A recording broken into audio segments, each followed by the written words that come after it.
I want to give a little instruction about the 10-minute meditation on the breathing. In the tradition of practicing 4 minutes and then 10 minutes, these are trainings that we use to help the person learn how to bring the mind back from distraction. The mind is easily distracted, as we know. Lots of chattering in the mind. And this chattering, we want to quiet it down. We should avoid the mistake of thinking that we're going to get it to be totally quiet. This takes quite a bit of practice to get to the point where the mind is totally quiet.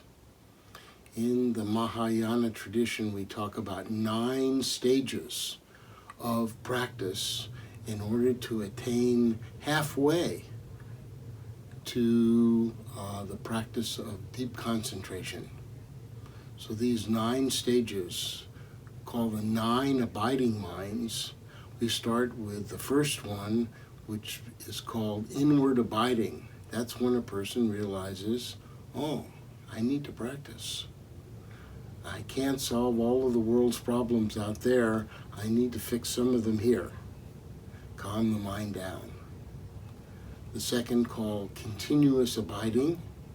This is when a person establishes a regular practice where they're practicing a few times a day. Usually in the morning is good right after you brush your teeth. Sometime in the evening before you brush your teeth.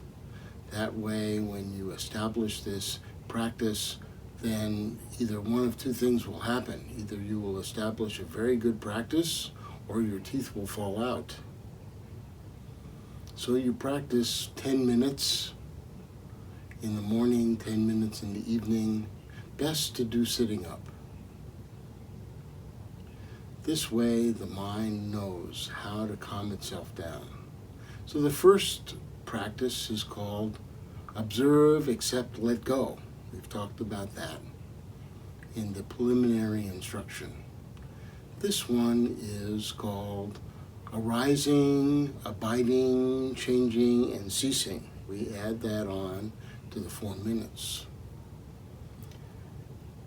Now, in some traditions, they talk about how when a person practices focusing on the breath, to keep the mind focused on the breath, they will count.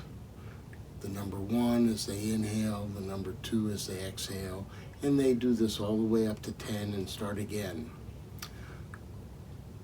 This is an alternative practice. I find it to be helpful to divide each breath into the 4 parts: arising, abiding, changing, and ceasing. Inhale, a little pause at the top.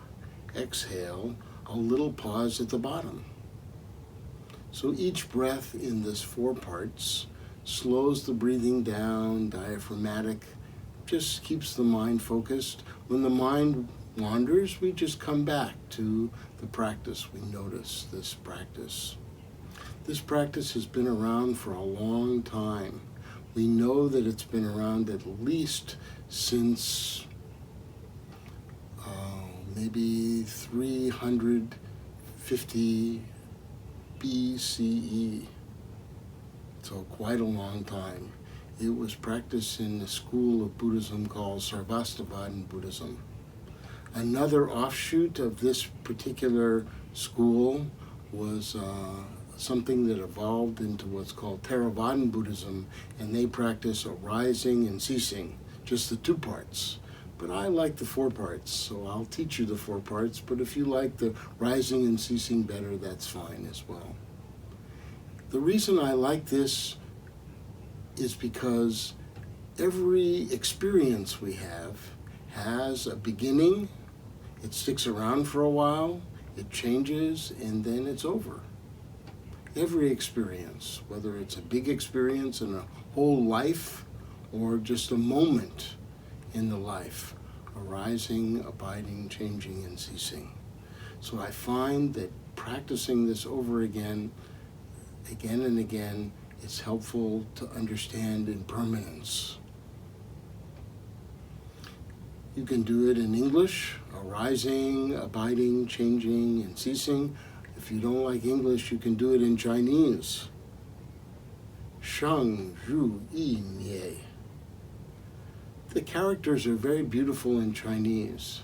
The character for Sheng is a picture of a sprout coming out from the ground. It's a rising up. The character Zhu is a picture of a candle in a window. You're walking in the woods, you see a cabin, there's a little candle in the window. So, oh, somebody lives there. They abide there. We know it's occupied. Then changing, yi, there are two words in Chinese pronounced the same way, fourth tone, yi. One is the sun on top of the moon. This is a common character we see like in the Book of Changes, I Ching. But this E is not that E. This is an E of people, two people across the table from each other, and they're exchanging with each other. Maybe they're having an exchange of words or ideas or goods and services. They're always exchanging with each other. So this really could be translated as exchanging, although usually they call it changing. Sometimes I'll go outside and I will breathe next to a plant. And I said, would you like some carbon dioxide? And the plant always says, oh yes, of course. Would you like some oxygen in return? So we have a little exchange with each other. This is exchanging. Then finally, mie. This is the ceasing. It's the same character as you would find in the logo for the Forest Service. How to put out a fire, ceasing. So in the middle, there's the character for fire. On one side, there's water. You pour water on the fire.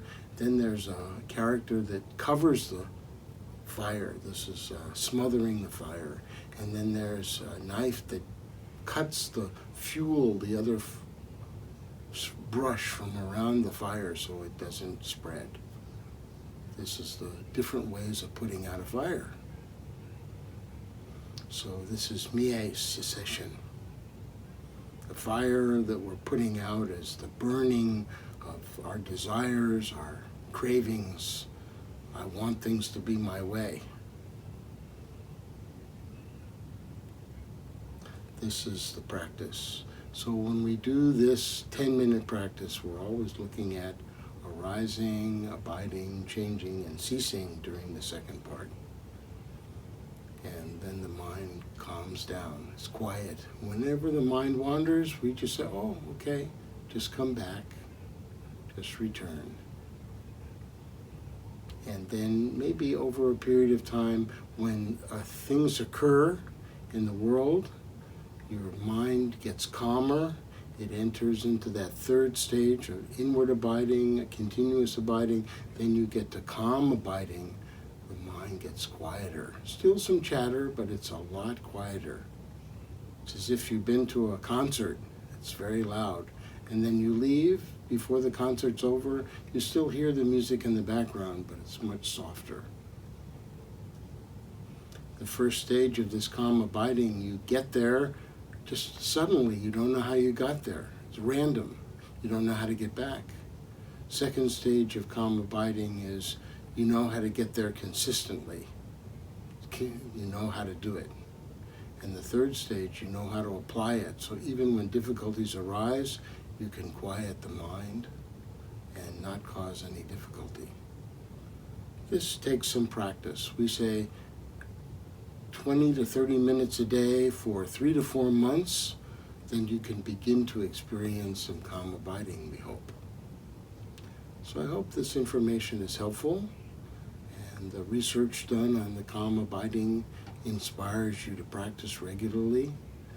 And if you have any questions about it, you'll find a good teacher. They can explain some of these details to you.